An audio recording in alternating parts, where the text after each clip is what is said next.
ऐसा पहली बार नहीं हुआ कि आकाश में होने वाली घटनाओं ने मानव को आकर्षित किया हो।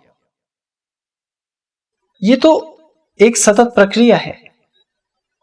मानव ने जब भी आकाश की ओर रात्रि में निहारा तो कभी चांद ने, तो कभी सितारों ने, कभी नक्षत्रों ने उसका ध्यान अपनी ओर खींचा है।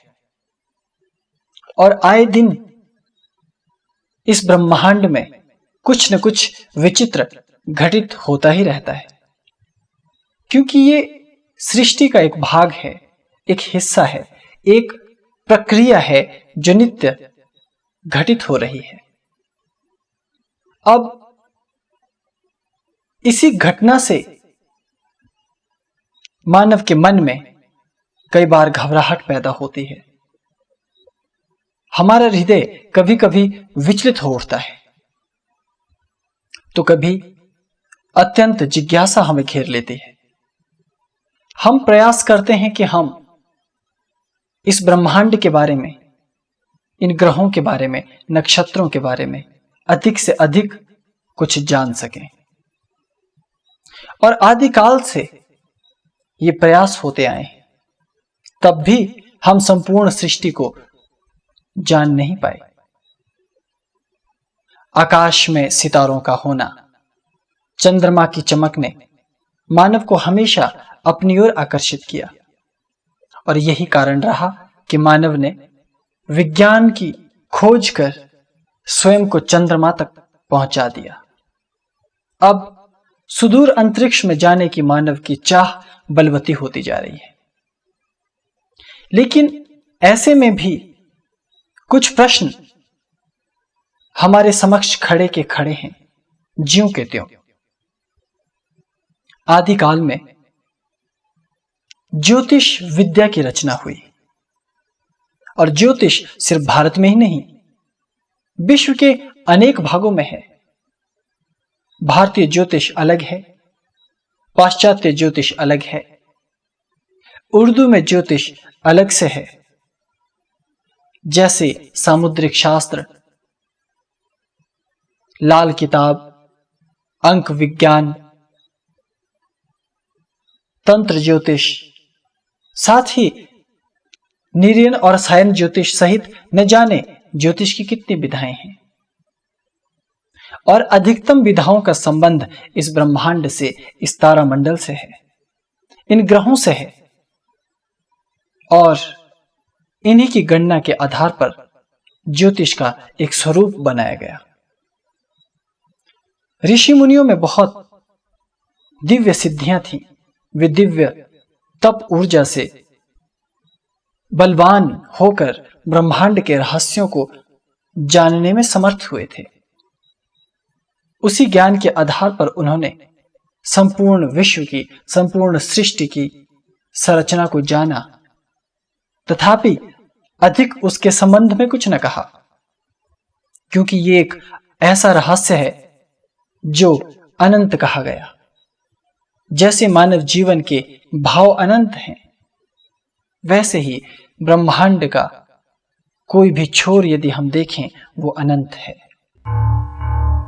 मानव ने जब जब आकाश की ओर निहारा तो आकाश के ग्रहों नक्षत्रों को देखकर उसके मन में सहज जिज्ञासा उत्पन्न हुई, और वो ब्रह्मांड के अनंत रहस्यों को जानने के लिए ललायित हो उठा। लेकिन सृष्टि के इतने विराट प्रारूप को देखकर उसका अंदाजा लगा पाना बहुत मुश्किल जान पड़ा। लेकिन ब्रह्मांड में होने वाली प्रत्येक घटना ने उसे बहुत प्रभावित किया।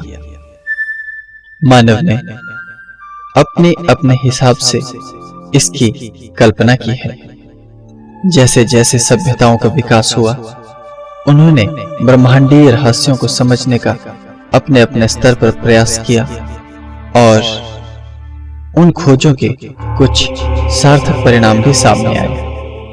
किंतु ये अलौकिक रहस्य है क्या? आखिर ये तारामंडल, ग्रह, नक्षत्र कितने हैं, कहां तक हैं, ये कैसे बने, आखिर इन सब का अंत क्या होगा। न जाने ऐसे कितने अनसुलझे प्रश्न मानव के हृदय में हैं, लेकिन इन प्रश्नों का उत्तर कहीं उसे प्राप्त नहीं होता। इसी इच्छा की पूर्ति के लिए चंद्रमा से लेकर मंगल ग्रह तक आज मनुष्य जा पहुंचा है। वहां से उसने अपने आप को, अपने ग्रह को भी निहारा और अपने ग्रह को आज वो भली भांति जानता है। उसकी खूबसूरती से वो परिचित है, लेकिन फिर भी ऐसे अनेकों रहस्य हैं जो आज भी उसके सीने में दफन हैं, जिनके उत्तर जानने के लिए खड़ा इंतजार कर रहा है।